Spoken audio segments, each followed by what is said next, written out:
السلام علیکم ورحمۃ اللہ وبرکاتہ۔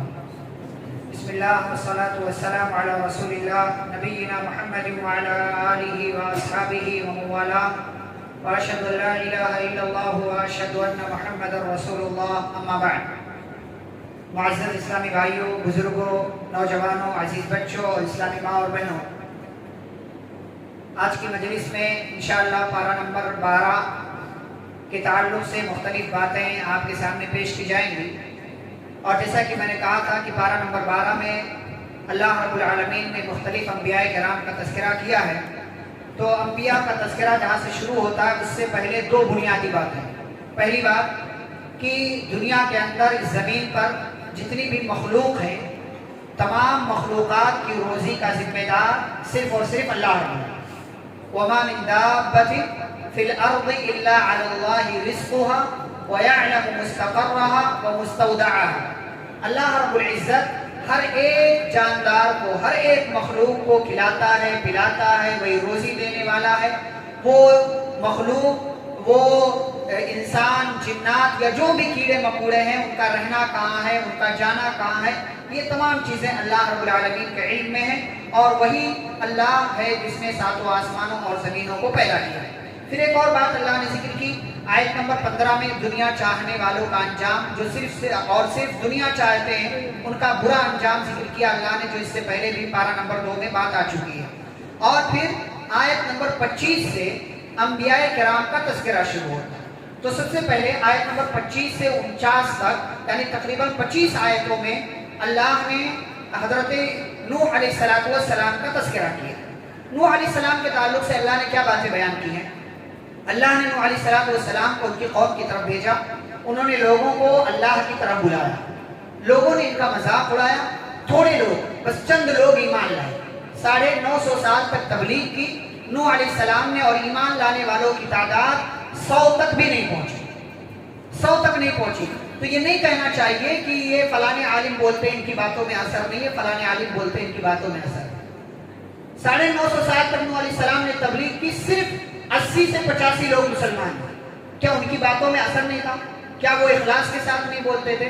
تو بہرحال نوح علیہ السلام نے اتنے سال تک تبلیغ کی، صرف کچھ لوگ، گنے چنے لوگ مسلمان ہوئے، اور جو لوگ مسلمان نہیں ہوئے وہ نوح علیہ السلام کا مذاق اڑاتے تھے کہ ہم تمہاری بات کیسے مانیں، تمہاری بات جو لوگ مان رہے ہیں وہ تو مطلب معاشرے کے گھٹیا لوگ ہیں، کمتر لوگ ہیں، ہم تمہاری بات کیسے مانیں، ہم مال والے ہیں، ہم دولت والے ہیں، ہم تمہاری بات نہیں مانتے۔ نوح علیہ السلام سمجھاتے رہے کہ میری قوم کے لوگوں، میں تم سے مال نہیں مانگتا، میں تم سے بادشاہت نہیں مانگتا، میں تم سے یہ نہیں کہتا میرے پاس زمین کے خزانے ہیں، میں یہ نہیں کہتا کہ میں فرشتہ ہوں، بلکہ میں صرف اور صرف اللہ کی خاطر تمہیں جہنم سے بچانا چاہتا ہوں۔ تو قوم کے لوگ روزانہ یہی بات سن سن کر ہماری اپنی زبان میں پک گئے، بہت زیادہ ہو گیا۔ تو لوگوں نے نوح علیہ السلام سے کہا، یا نوح قد جادلتنا فاکثرت جدالنا، اے نوح بس بہت ہوا، بس بہت ہوا، جو روزانہ عذاب عذاب عذاب بولتے ہو کہ اگر ہم تمہاری بات نہیں مانیں گے تو عذاب آئے گا اللہ کا، جاؤ عذاب لے کر کے چلے آؤ۔ اب اللہ سے شکوہ کیا نوح علیہ السلام نے کہ اللہ میری قوم ایسا کہتی ہے، میری قوم ایسا کہتی ہے۔ تو اللہ نے کہا ٹھہریے، ان کے اوپر ہمارا عذاب آئے گا، اور جب عذاب آئے گا تو کسی طرح کی کوئی نصیحت ان کے کسی کام نہیں آئے گی۔ پھر اللہ رب العزت نے نوح علیہ السلام کو یہ وحی نازل کی کہ آپ کشتی بنانا شروع کر دیجیے، اور اللہ نے کہا کہ اب بس بہت ہوا، آپ کی قوم میں سے مزید کوئی آپ کے اوپر ایمان نہیں لائے گا۔ نوح علیہ السلام نے کشتی بنانا شروع کر دیا۔ اب جب کشتی بنانے لگے تو قوم کے لوگ یہاں بھی مذاق اڑاتے، جب لوگ گزرتے تھے مذاق اڑاتے تھے، اور کہتے تھے کہ نوح پہلے نبی تھے، اپنے آپ کو نبی کہتے تھے، اب بڑا ہی بن گئے ہو، یہ کشتی بنا رہی ہو، چلے گی کہاں؟ ہمارے یہاں دور دور تک پانی نہیں، اس کو چلاؤ گے کہاں؟ اتنی بڑی کشتی لے کر جاؤ گے کہاں؟ تو نوح علیہ السلام کہتے تھے، ان تسخروا منا فإنا نسخر منکم کما تسخرون، جیسے آج تم ہمارا مذاق اڑا رہے ہو نا، ایک دن ایسے آئے گا ہم بدلہ لیں گے تم سے، ہم بدلہ لیں گے تم سے، اور تب تمہیں معلوم پڑے گا کہ کون حق پر ہے کون باطل پر ہے، تب اس وقت پتا چلے گا کہ رسوائی کس کا مقدر بننے والی۔ حتی اذا جاء امرنا وفارت النور، عذاب کا دن آ گیا اور زمین سے بھی پانی ابلنے لگا، جیسے تنور کے اندر بھٹی تپتی ہے اور آگ اس اس کے اندر آگ کے شعلے جو اس کے اندر بھڑکتے ہیں اور کوئلہ جو ہے اس کے اندر بالکل سرخ ہو کر کے بھڑکتا ہے، ایسے ہی زمین سے پانی نکلنے لگا تنور کی مانند، اور آسمان سے بھی بارش کے قطرات جو ہے گرنے لگے، بارش نازل ہونے لگی۔ نوح علیہ السلام نے کو اللہ نے وحی کی کہ ہر جاندار کا جوڑا آپ اپنی کشتی میں سوار کر لیجئے، اور جو لوگ ایمان لائے ہیں ان کو اپنی کشتی میں بٹھا لیجئے، اور تھوڑے ہی لوگ ایمان لے آئے۔ اور اس کے بعد اللہ نے کہا اس کشتی میں اللہ کا نام لے کر سوار ہو جائیے، اس کا چلنا اس کا رکنا سب اللہ کے حکم سے ہوگا۔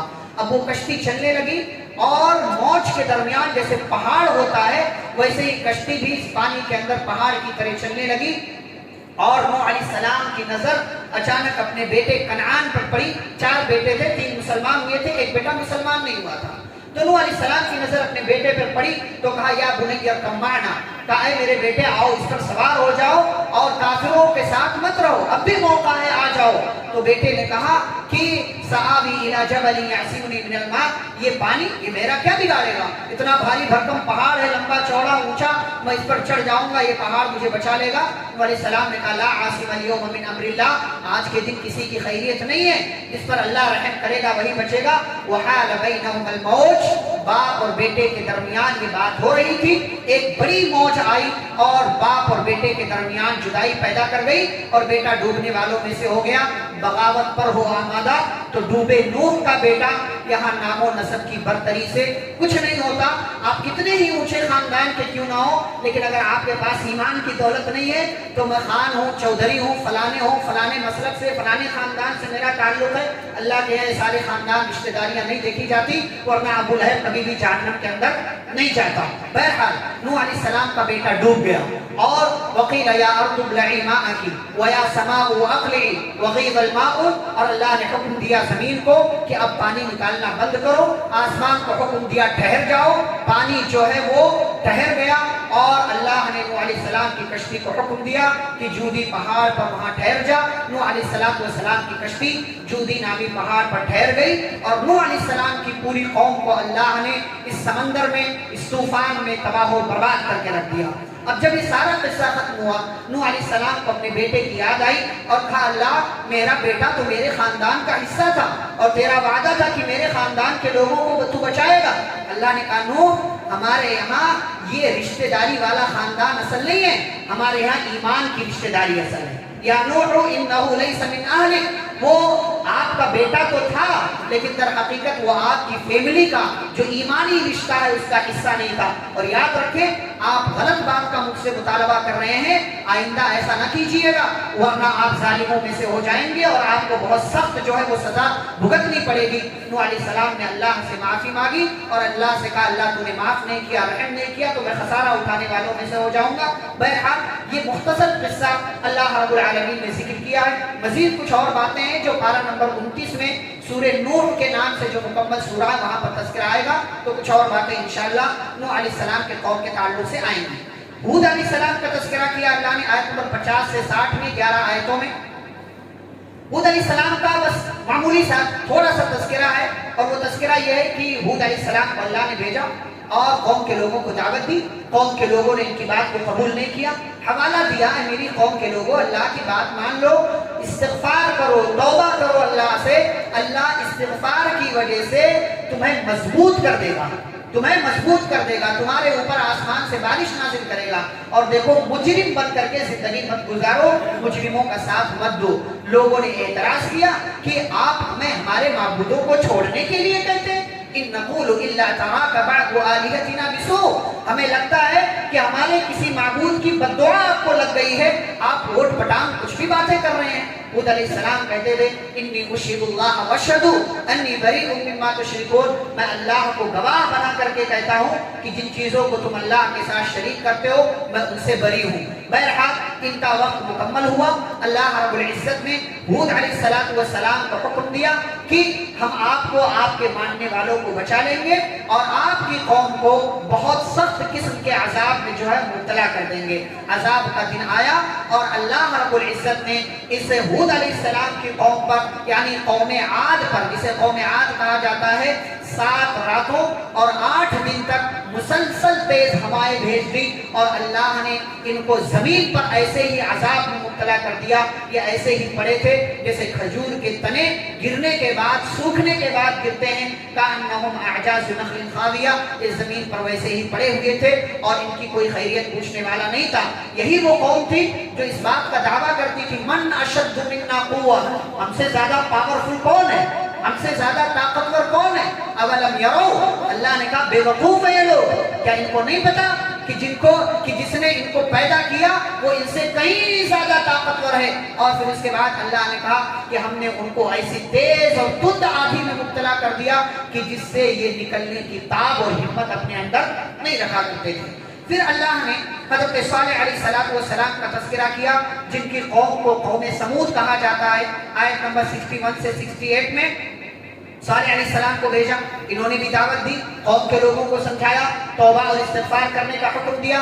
ان لوگوں نے نشانی مانگی, اللہ نے نشانی کے طور پر ایک حاملہ اونٹنی کو پہاڑ سے نکال کر ان کے سامنے کر دیا کہ اب تو یہ لوگ ایمان لے آئیں گے. وہ اونٹنی آ گئی, صالح علیہ السلام نے سمجھایا دیکھو یہ اللہ کی طرف سے بیچی گئی ہے, اس کو نقصان نہیں پہنچانا, اس کو چھوڑ دو, یہ اللہ کی زمین میں جائے گی, گھاس کھائے گی اور جو ہے وہ یہاں وہاں چلے گی, اس کو کوئی نقصان نہیں پہنچانا. لیکن قوم کے کچھ بڑے اور سرکش لوگوں نے اس اونٹنی کی کونچیں کاٹ دی اور پھر اللہ رب العزت کا وعدہ پورا ہوا. اللہ نے وعدہ کیا تھا کہ اگر اس اونٹنی کے آنے کے بعد بھی یہ لوگ ایمان نہیں لائیں گے تو ان کے اوپر عذاب آئے گا. اللہ نے عذاب ان کے اوپر نازل کر دیا اور ایمان لانے والوں کو بچا لیا اور ان تمام لوگوں کو دنیا والوں کے لیے عبرت اور نصیحت کا سامان بنا دیا. پھر ابراہیم علیہ السلام کا اللہ نے تذکرہ کیا آیت نمبر 69 سے 83 میں. ابراہیم علیہ السلام کے تعلق سے مزید باتیں انشاءاللہ پارہ نمبر 17 میں آئیں گی تفصیل کے ساتھ. یہاں پر اللہ نے جو ذکر کیا ہے کہ ابراہیم علیہ السلام کے پاس ایک دن کچھ فرشتے آئے لیکن انسانی شکل میں تھے. ابراہیم علیہ السلام پہچان نہیں سکے, بڑے مہمان نواز تھے, ان کے گھر جو آتا تھا بڑی مہمان نوازی کرتے تھے. اب جب دیکھا کہ گھر پہ مہمان آئے تو فٹافٹ گئے, ایک بچڑا ذبح کیا اور اس کا گوشت بنا کر کے لا کے مہمانوں کے سامنے رکھ دیا. اب دیکھا تو مہمان کھا نہیں رہے تو ابراہیم علیہ السلام گھبرا گئے, کچھ نہ کچھ انہونی بات ہے, یہ لوگ کوئی معمولی نہیں ہے, کچھ انہونی بات ہونے والی ہے. تو ان فرشتوں نے تسلی دی, لا تخف, گھبرائیے نہیں, ہم فرشتے ہیں, ہمیں لوط علیہ السلام کی قوم کی طرف بھیجا گیا. اسی زمانے میں لوط علیہ السلام بھی تھے, ابراہیم علیہ السلام کے رشتہ دار ہیں. تو کہا لوط علیہ السلام کی قوم کو ہلاک کرنے کے لیے ہمیں بھیجا گیا ہے اور ایک خوشخبری بھی آپ کو دینا ہے. اور وہ خوشخبری یہ ہے کہ آپ کی بیوی سارہ سے, جو پہلی بیوی ہے, اس سارہ سے آپ کے یہاں ایک اولاد ہونے والی ہے. وامرأتہ قائمہ, سارہ علیہ السلام بھی وہی پیچھے کھڑی تھی, ہنسنے لگی.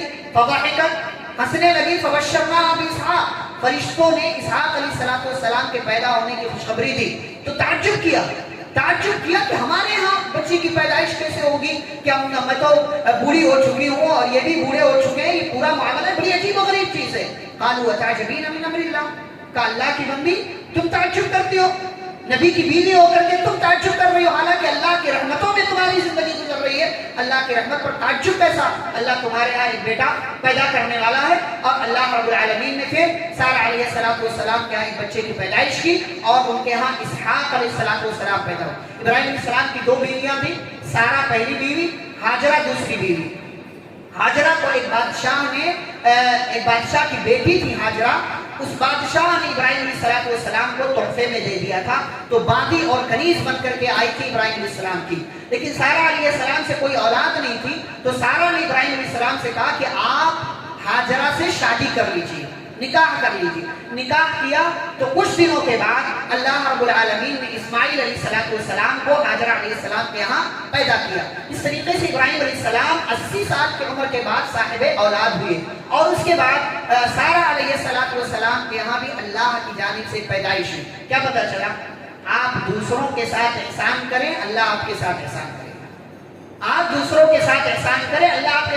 انہوں نے خیر خواہی میں ایک کنیز کو, ایک لونڈی کو آزاد کر دیا, ایک نبی کی بیوی بنا دیا, احسان کیا اس لڑکی کے ساتھ, اس عورت کے ساتھ, ہاجرہ علیہ السلام کے ساتھ. تو اللہ نے اس احسان کا بدلہ یہ دیا سارہ علیہ السلام کو کہ اللہ نے نا امیدی کی کیفیت ہونے کے بعد ان کے یہاں ایک بچہ پیدا کیا جس کا نام حضرت اسحاق علیہ السلام. بہرحال یہ فرشتے خوشخبری دے کر کے لوط علیہ السلام کی قوم کے پاس پہنچے، اور کس شکل میں پہنچے؟ خوبصورت نوجوان بن کر کے۔ اب جب خوبصورت نوجوان بن کر کے لوط علیہ السلام کے یہاں پہنچے تو پوری قوم کے جو مرد حضرات تھے وہ بھاگتے ہوئے لوط علیہ السلام کے پاس آئے، لوط علیہ السلام کے پاس آئے، بھاگے بھاگے آئے۔ لوط علیہ السلام نے ان کو دیکھا تو گھبرا گئے کہ آج میرے ہاں مہمان آئے ہوئے ہیں، اور مہمان بھی ایسے جو خوبصورت ہیں، اور یہ بدتمیز لوگ ہیں، یہ لڑکوں سے، خوبصورت لڑکوں سے اپنی خواہشات کو پوری کرتے ہیں، آج مجھے یہ لوگ ذلیل کر کے رہیں گے۔ جب یہ لوگ پہنچے، مرد حضرات پہنچے، تو لوط علیہ السلام نے نہایت عاجزی سے کہا یا قوم ہؤلاء بناتی ہن اطہر لکم، اے میری قوم کے لوگوں، یہ میرے علاقے کی، میرے گھر کی بچیاں ہیں، ان سے نکاح کر لو، ان سے اپنی خواہش کو پوری کرو۔ فاتقوا اللہ، اللہ سے ڈرو، ولا تخزونی فی ضیفی، اور مجھے مہمانوں کے سلسلے میں رسوا نہ کرو۔ الیس منکم رجل رشید، کیا تم میں کوئی عقل مند نہیں ہے؟ سب کے سب پاگل ہیں۔ لیکن قوم کے لوگوں نے کہا لوط آپ جانتے ہیں کہ ہمیں لڑکیوں میں کوئی انٹرسٹ نہیں ہے، ہم تو اپنی خواہشات کو اپنی مرضی کے مطابق پوری کریں گے۔ اللہ جب لوط علیہ السلام گھبرائے، اور اللہ رب العزت نے وحی نازل کی کہ لوط آپ گھبرائیے نہیں۔ فرشتوں کے ذریعے اللہ نے کہلوایا، فرشتوں نے کہا کہ ہم اللہ کی جانب سے قاصد بن کر کے آئے ہیں، اور یہ لوگ جس نیت سے آئے ہیں اس نیت سے آپ کے یہاں نہیں پہنچ سکیں گے۔ رات جب ہوگی تو آپ اپنے ماننے والوں کو لے کر یہاں سے نکل جائیے گا، اور کسی کو بتائیے گا نہیں، اور آپ کی جو بیوی ہے وہ آپ کے ساتھ نہیں جائے گی، کیونکہ وہ آپ کے اوپر ایمان نہیں لائے ہیں۔ اور رہی بات آپ کی قوم کی، تو یہ صبح جو آنے والی صبح، یہ آپ کی قوم کے لیے بہت خطرناک ہونے والی ہے۔ رات ہوئی، لوط علیہ السلام چپکے سے اپنے ماننے والوں کو لے کر نکل گئے۔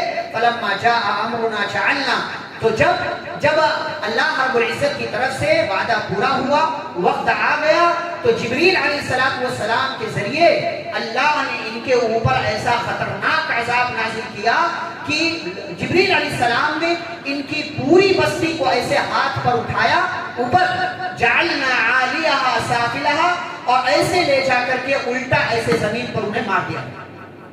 وَأَمْطَرْنَا عَلَيْهَا حِجَارَةً مِّن سِجِّيلٍ مَّنضُودٍ، اور اس کے بعد اللہ نے ان کے اوپر پتھروں کی بارش کر دی۔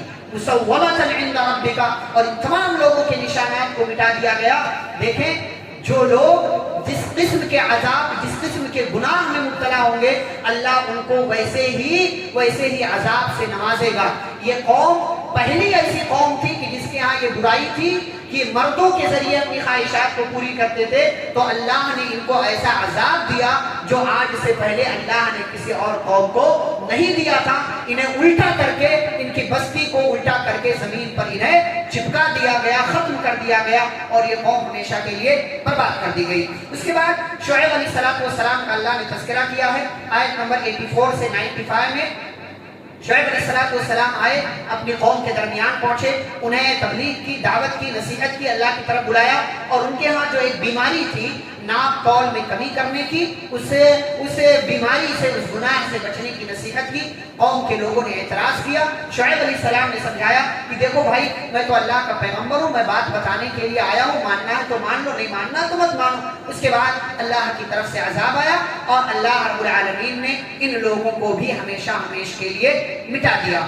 پھر آگے بڑھیں تو اللہ نے اس بات کا تذکرہ کیا ہے کہ نیکیاں برائیوں کو مٹا دیتی ہیں۔ ہم سے کوئی گناہ، کوئی غلطی ہو جائے تو ہمیں جو ہے اس غلطی پر اللہ سے فوراً توبہ کرنا چاہیے، یا کوئی نیکی کا کام کر لینا چاہیے، وہ نیکی اس برائی کو مٹا دے گی۔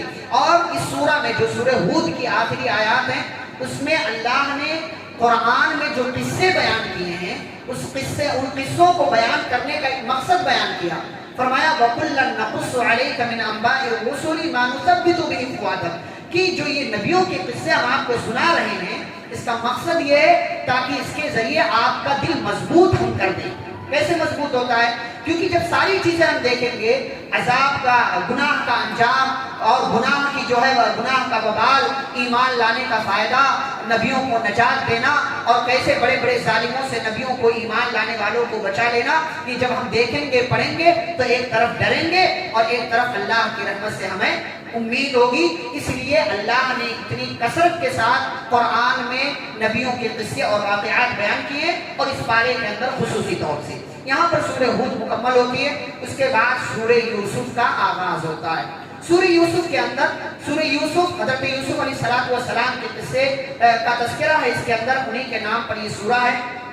اس کو اللہ نے سب سے بہترین قصہ کہا ہے، سب سے بہترین، سب سے پیاری اسٹوری اللہ نے اس کو کہا ہے۔ کیا ہے تفصیل کے ساتھ تھوڑی تھوڑی باتیں میں آپ کے سامنے ذکر کروں۔ سب سے پہلی بات، یوسف علیہ السلام چھوٹے تھے، خواب دیکھا کہ 11 ستارے، ایک سورج، ایک چاند مجھے سجدہ کر رہے ہیں۔ ابا کے سامنے آئے، یعقوب علیہ السلام کے سامنے آئے، خواب بیان کیا کہ ابا میں نے ایسا ایسا خواب دیکھا ہے۔ باپ نے کہا کہ دیکھو یہ خواب اپنے بھائیوں کو بیان مت کرنا ورنہ وہ لوگ تمہارے خلاف سازشیں کریں گے۔ کتنے بے وقوف ہوتے ہیں ہم انسان نا، لوگوں کے خواب سے بھی ہمیں جلن ہونے لگتی ہے۔ کسی نے ایسا خواب کیوں دیکھا، مجھے ایسا خواب کیوں نہیں آیا۔ بھائی جلن میں مبتلا ہو گئے، کسی طریقے سے انہیں معلوم پڑ گیا، بھائی جلن میں مبتلا ہو گئے۔ اب کیا ہوا آگے دیکھو، اللہ نے کہا کہ پوچھنے والوں کے لیے اس کے اندر بہت ساری نشانیاں یوسف علیہ السلام کے قصے میں۔ دراصل یوسف علیہ السلام سے یعقوب علیہ السلام زیادہ محبت کرتے تھے اور بچوں کے مقابلے میں۔ اب یہ چیز ان لوگوں کو گوارا نہیں تھی۔ ان لوگوں نے ایک دن میٹنگ کیا کہ کیا کرنا چاہیے کہ ہمیں بھی باپ کی وہ محبت ملے جو محبت وہ یوسف کو دیتے ہیں۔ پلان کیا کرنا چاہیے، تو کسی نے کہا قتل کر دو، تو کسی نے کہا نہیں قتل کرنا مناسب نہیں ہوگا، وہ ہمارا اپنا بھائی ہے، بلکہ چلو لے کر اس کو چلتے ہیں جنگل میں، کنویں میں ڈال دیں گے، کوئی قافلہ آئے گا پانی نکالے گا، اس کے اندر وہ لوگ پھر یوسف اسی کے پاس چلے جائیں گے اور اس طریقے سے جو ہے وہ ہمارا بھائی زندہ بھی رہے گا اور دوسری طرف ہمارا کام بھی ہو جائے گا۔ لوگوں نے کہا ٹھیک ہے بھائی، اچھا مشورہ، لیکن معاملہ یہ تھا کہ یعقوب یوسف کو کسی طریقے سے اپنے پاس سے جدا نہیں ہونے دیتے تھے، یہ بڑا مسئلہ تھا۔ تو سارے بھائی یعقوب علیہ السلام کے پاس آئے اور کہا کہ یوسف کو ہمارے ساتھ بھیج دے، جنگل میں جائے گا، کھیلے گا، کودے گا اور ہمارے رہتے ہوئے کس طرح کا خوف۔ یعقوب علیہ السلام نے خدشہ ظاہر کیا، لیکن بہرحال تمام بیٹوں نے کہا تو بھیج دیا کہ بھائی چلو، لیکن یعقوب علیہ السلام نے کہا دیکھو اس کا خیال رکھنا، لے کر کے گئے۔ فَلَمَّا ذَهَبُوا بِهِ وَأَجْمَعُوا أَن يَجْعَلُوهُ فِي غَيَابَةِ الْجُبِّ، تو اللہ رب العزت نے کہا کہ آگے تذکرہ کیا کہ ان لوگوں نے یوسف علیہ السلام کو کنویں میں پھینک دیا، ان کا کرتا نکال لیا، ایک جانور ذبح کیا، اس کا خون یوسف کے کرتے میں لگا دیا اور شام کو روتے ہوئے ابا کے پاس پہنچے اور ابا سے کہا کہ ابا ہم گئے، ہم کھیلنے لگے، یوسف کو سامان کے پاس چھوڑ دیا، بھیڑیا آیا اور یوسف کو کھا گیا۔ وَمَا أَنْتَ بِمُؤْمِنٍ لَنَا وَلَوْ كُنَّا صَادِقِينَ، ہم سچ بول رہے ہیں لیکن ہمیں معلوم ہے کہ آپ ہماری بات نہیں مانیں گے۔ مکار لوگ ایسے ہی کرتے ہیں، مکار لوگ ایسے ہی کرتے ہیں، میری بات آپ نہیں مانیں گے لیکن میں بہت سچ بول رہا ہوں۔ تو ان لوگوں نے بھی کہا اور بطور ثبوت پیش بھی کیا کہ دیکھو یہ کرتا خون لگا ہوا ہے، لیکن چور کی داڑھی میں چمٹا ہوتا ہے، بھیڑیا کھائے گا یوسف کو، خون بھی لگے گا لیکن کرتا پھٹے گا نہیں۔ عجیب ماجرا، یہ چور لوگ، یہ مکار لوگ کرتا پھاڑنا بھول گئے تھے، ایسے ہی سارے چور کرتے ہیں، کوئی نہ کوئی نشانی چھوڑ کر جاتے ہیں۔ وَجَاءُوا عَلَىٰ قَمِيصِهِ بِدَمٍ قَدِيمٍ، ایک جھوٹا موٹا خون لگا کر کے لائے تھے۔ یعقوب علیہ السلام نے دیکھا تو نبی تھے، سمجھ گئے، کہا بل سولت لکم انفسکم امرا، یہ تو سب تمہارا کیا دھرا ہے، لیکن بہرحال جو ہونا تھا وہ ہوا، فصبر جمیل، اب میں صبر کرتا ہوں اور اللہ ہی مددگار ہے۔ ادھر یہ واقعہ ہوا، ادھر اللہ نے یوسف علیہ السلام کی کس طریقے سے حفاظت کی کہ قافلہ آیا، ان لوگوں نے کسی کو آگے بھیج رکھا تھا کہ بھائی پانی وانی کا انتظام کرو۔ اب وہ لوگ آئے پانی نکالنے کے لیے، ڈول ڈالا اندر تو اس کے اندر اللہ کے حکم سے یوسف علیہ السلام آ گئے، لوگوں نے نکالا، یا بشرا ھذا غلام، ارے یہ تو بچہ ہے، وَأَسَرُّوهُ بِضَاعَةً، اس کو ایک خوبصورت سامان سمجھ کر، بہترین چیز سمجھ کر اس بچے کو اپنے پاس چھپا لیا، اور اللہ کو معلوم تھا کہ یہ لوگ اس بچے کے ساتھ کیا کرنے والے ہیں۔ مصر پہنچے تو مصر کے اندر انسانوں کو خریدا اور بیچا جاتا تھا، باقاعدہ مارکیٹ لگتی تھی، جیسے ہمارے ہاں کپڑوں کی خریداری کی مارکیٹ لگتی ہے، ایسے انسانوں کو خریدنے بیچنے کی مارکیٹ لگتی تھی۔ ان لوگوں نے لا کر کے اونے پونے دام میں یوسف علیہ السلام کو بیچ دیا کہ بھائی مال مفت دلے بے رحم، مال ملا تھا، جیسے چاہو بیچ دو، سامان آئے گا، ہمارا فائدہ ہو۔ یوسف علیہ السلام، ان کو کیا پتا تھا کہ یہ آگے چل کر کتنا بڑا کارنامہ یہ بچہ کرنے والا ہے، ان لوگوں نے اونے پونے دام میں بیچ دیا۔ اور خریدا کس نے؟ اسی مصر کا جو بادشاہ تھا، عزیز مصر جس کو کہتے ہیں، اس نے خریدا۔ اب وہ بچے کو لے کر کے آیا، اس کی بیوی ہے، تو بیوی نے کہا کہ یہ دیکھو اس کی ہم خدمت کرتے ہیں، اس کی تربیت کرتے ہیں، اور ہو سکتا ہے یہ ہمارا اپنا بچہ ہو جائے، ہمارے فائدے کا کام ہو جائے۔ اللہ کہتے ہیں وَلِنُعَلِّمَهُ مِن تَأْوِيلِ الْأَحَادِيثِ، ہم یوسف علیہ السلام کو جیسے جیسے بڑا کر رہے تھے ویسے ویسے اس کو مختلف طرح کا علم سکھا رہے تھے۔ وَاللَّهُ غَالِبٌ عَلَىٰ أَمْرِهِ، لیکن یہ گھر والوں کو نہیں پتا تھا کہ وہ اپنے یہاں کس بچے کو پال رہے ہیں۔ اللہ یوسف علیہ السلام کے معاملے کو جو ہے انجام تک پہنچانے والا تھا۔ یوسف علیہ السلام رفتہ رفتہ بڑے ہوئے، کائنات کے اس وقت تک کے سب سے خوبصورت انسان بنے، اللہ نے نبوت دی، اللہ نے حکمت کی باتیں سکھائی، اور اسی طریقے سے اللہ احسان کرنے والوں کے ساتھ بدلہ دیتا۔ ایک مرتبہ ایسا ہوا، اسی عزیز مصر کی بیوی جس نے اس بچے کو پالا تھا، یہ بچہ بڑا ہوا، بڑا خوبصورت تھا، اس بچے پر فریفتہ ہو گئی۔ ایک دن پورے کمروں کے سارے دروازے بند کر کے یوسف علیہ السلام کو بدکاری کی دعوت دی۔ یوسف علیہ السلام نے کہا معاذ اللہ کی پناہ، انہ ربی احسن مثوایا، میرے اللہ نے جہاں مجھے ٹھکانہ دیا، میرے رب نے جہاں مجھے ٹھکانہ دیا اسی گھر والوں کے ساتھ یہ گندی حرکت نہیں، انہ لا یفلح الظالمون، اللہ ظالموں کو کامیاب نہیں کرتا۔ یوسف علیہ السلام بھاگے دروازے کی طرف، پیچھے سے عزیز مصر کی بیوی جس کا نام لوگ زلیخا بتاتے ہیں، لیکن نہ قرآن میں یہ نام ہے نہ حدیث میں یہ نام ہے، نہ قرآن میں یہ نام ہے نہ حدیث میں یہ نام ہے۔ بہرحال وہ عورت بھی پیچھے سے آئی اور یوسف علیہ السلام کا کرتا پکڑا، یوسف علیہ السلام کا کرتا پھٹ گیا، ادھر سے دروازہ کھل گیا، سامنے سے عزیز مصر جو تھا وہ سامنے سے آ گیا۔ اب جب اس عورت نے دیکھا کہ میرا شوہر سامنے آ گیا ہے تو پھر سے مکاری پر آ گئی، کہتی ماں جزاء من اراد بأہلک سوءا الا ان یسجن او عذاب الیم، جس نے آپ کی بیوی کے ساتھ یہ غلط حرکت کرنے کی جرأت کی اس کی کیا سزا ہے؟ یا تو اسے کوئی سزا ملے یا تو اسے جیل کے حوالے کر دیا جائے۔ یوسف علیہ السلام نے کہا یہ مکاری کر رہی ہے، اسی نے مجھے غلط کام کی دعوت دی تھی۔ اچھا لیکن گواہ کوئی نہیں تھا، لیکن اللہ کو جس کے ساتھ بھلائی کرنا ہوتا ہے اللہ کہیں نہ کہیں سے اس کے لیے گواہ کا انتظام کر دیتا ہے۔ وہیں سے ایک گواہ بھی مل گیا، وہ بعض لوگ کہتے ہیں کہ ایک بچے نے گواہی دی، لیکن بہرحال اللہ نے اس کا تذکرہ نہیں کیا کہ وہ بچہ تھا کون تھا، بہرحال جو بھی رہا ہو ایک گواہ مل گیا۔ کیا گواہی دی؟ کہا اگر کپڑا سامنے سے پھٹا ہے تو یہ عورت سچی ہے، یوسف جھوٹے ہیں، اور اگر پیچھے سے کرتا پھٹا ہے تو یہ عورت جو ہے جھوٹی ہے، یوسف سچے ہیں۔ اب کرتا دیکھا گیا یوسف علیہ السلام کا جو انہوں نے پہن رکھا تھا تو پیچھے سے پھٹا ہوا تھا، تو عزیز مصر کہتا ہے کہ یہ انہ من کیدکن، یہ سب تمہاری چال ہے۔ یوسف سے کہا اس عورت سے الگ ہو جاؤ، اور اپنی بیوی سے کہا کہ تم یہاں سے ہٹ جاؤ، تم نے بہت بڑی غلطی کا ارتکاب کیا۔ اب یہ واقعہ پورے مصر کے اندر پھیل گیا، پورے مصر کے اندر جب پھیلا اور لوگوں کو خاص طور سے عورتوں کو جب یہ معلوم پڑا کہ عزیز مصر کی بیوی نے اپنے ہی غلام کے ساتھ غلط حرکت کرنے کی کوشش کی اور اس میں بھی کامیاب نہیں ہوئی، تو ان لوگوں نے ڈھڈورا پیٹنا شروع کر دیا کہ عجیب عورت ہے، ایک غلام کو اپنے قابو میں نہیں کر سکی، ایک غلام کو اپنے قابو میں نہیں کر سکی، عجیب یہ کیسی عورت ہے کہ غلام کو اپنے قابو میں نہیں کر سکی۔ اچھا جب زلیخا جس کو آپ بولتے ہیں، چلے وہی نام لے لے، اس نے سنا کہ ایسی عورتیں میرے بارے میں بات کر رہی ہیں، تو اس نے ایک دعوت رکھ لی۔ اب جب دعوت رکھی تو ان ساری عورتوں کو بلایا، اللہ نے کیا کہا فلما سمعت بمکرہن، جب زلیخا نے ان عورتوں کی مکاری کے بارے میں سنا کہ یہ لوگ ایسا میرے بارے میں کہہ رہی ہیں، پتہ یہ چلا کہ یہ ساری عورتیں بھی اسی زلیخا کے مائنڈ کی، اسی ٹائپ کی تھی جو صرف اور صرف مکاری کرنے والی تھی۔ تو بہرحال بلایا، دعوت رکھی، ہر ایک کے ہاتھ میں چھری دے دی، اور وہ چھری کیوں؟ تاکہ پھل فروٹ اور دیگر جو چیزیں وہ کاٹ کر کھا سکیں۔ اور ادھر سے یوسف علیہ السلام سے کہا کہ ادھر آؤ۔ یوسف علیہ السلام نکلے، دیکھا اتنا خوبصورت نوجوان، ایسا نہیں تھا کہ پہلے نہیں دیکھا تھا ان لوگوں نے، سب نے پہلے دیکھا تھا، لیکن کبھی کبھی ایسا ہوتا ہے کہ ہم کسی کو دیکھتے ہیں تو وہ ہمیں زیادہ بھاتا ہے، یا کسی کو ہم کبھی اچانک دیکھتے ہیں تو کچھ دیکھنے کی نظر کچھ اور ہوتی ہے، اور دیکھنے کا، سوچنے کا، غور کرنے کا جو طریقہ اور سلیقہ بدل جاتا ہے۔ تو ان لوگوں نے جب دیکھا قل حاشا للہ، اللہ کی پناہ ما ھذا بشر، یہ تو انسان نہیں ہو سکتا، اتنا خوبصورت انسان، ان ھذا الا ملک کریم، یہ تو بڑا جو ہے وہ معزز فرشتہ لگتا ہے۔ بہرحال تو پھر سے زلیخا نے کہا کہ یہ دیکھو یہ وہی ہے جس کے چکر میں پڑی۔ اچھا پھر وہاں پر ان لوگوں نے تعجب کیوں کیا؟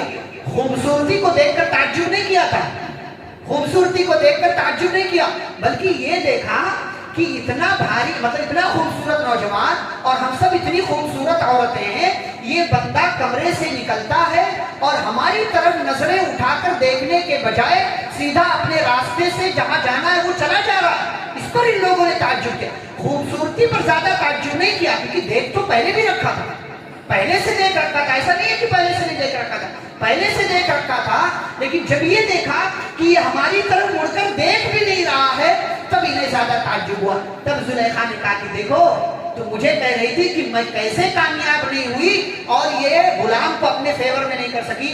دیکھو تم سب نے کیا بگاڑ لیا, کیا تم سب کی خوبصورتی کو یوسف نے دیکھا؟ یوسف علیہ السلام نے جب یہ دیکھا کہ ساری عورتیں میرے چکر میں پڑی ہوئی ہیں تو اللہ سے دعا کیا, اے اللہ یہ لوگ جس چیز کی طرف مجھے بلا رہی ہیں اس سے اچھا ہے کہ میں جیل میں چلے جاؤں, مجھے جیل پسند ہے لیکن یہ بدکاری والا کام پسند نہیں ہے. بہرحال اللہ نے ایسا انتظام کیا اور ان عورتوں نے ایسی مکاری کی کہ یوسف علیہ السلام کو جیل جانا پڑا.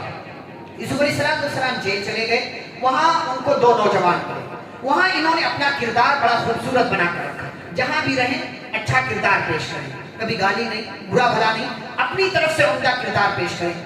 دو لوگ یوسف علیہ السلام کے ساتھ اس جیل میں داخل کیے گئے. وہ دونوں نوجوان یوسف علیہ السلام کے پاس آئے اور کہا, ایک نے کہا کہ دیکھو میں نے خواب دیکھا ہے کہ میں شراب نچوڑ رہا ہوں, میں شراب نچوڑ رہا ہوں. اور دوسرے نے کہا کہ میں نے اپنے اوپر روٹی کا ٹکڑا دیکھا ہے کہ جس کو پرندے کھا رہے ہیں. تو ان دونوں نوجوانوں نے کہا کہ آپ ہم کو اس خواب کی تعبیر بتا دیجئے, آپ ہم کو بڑے اچھے لگتے ہیں. یوسف علیہ السلام نے کہا اچھا ٹھیک ہے, کھانا آنے سے پہلے میں تم دونوں کو خواب کی تعبیر بتا دوں گا, لیکن خواب کی تعبیر بتانے سے پہلے موقع اچھا ہاتھ لگا تو اللہ کی توحید کی دعوت دی سب سے پہلے. کہا دیکھو اللہ ایک اکیلا جو رب ہے وہی ساری چیزوں پر برتر ہے, وہی ہمارا اصلی رب ہے, وہی حقیقی رب ہے, اسی ایک کو پکارو. اس کے بعد خواب کی تعبیر بتائی کہ جس نے یہ دیکھا ہے کہ وہ شراب نچوڑ رہا ہے تو وہ اپنے مالک کو شراب پلائے گا, یعنی وہ ساقی بنے گا, جام لے جا کر کے لوگوں کو پلائے گا. اور جو جس نے دیکھا ہے کہ وہ اس نے روٹی دیکھی ہے اور پرندے اس کو کھا رہے ہیں تو بہت جلد اس کو سولی دے دی جائے گی اور اس کی لاش کو لٹکا کر رکھا جائے گا, گوشت آئیں گے پرندے کھائیں گے. بہرحال ایک کو سولی دے دی گئی اور ایک جو نوجوان جس کے جو ہے جیل سے نکل جانے کی امید تھی, یوسف علیہ السلام نے کہا اس کو کہ دیکھو بھائی میں بے قصور ہوں, میں نے کچھ نہیں کیا ہے.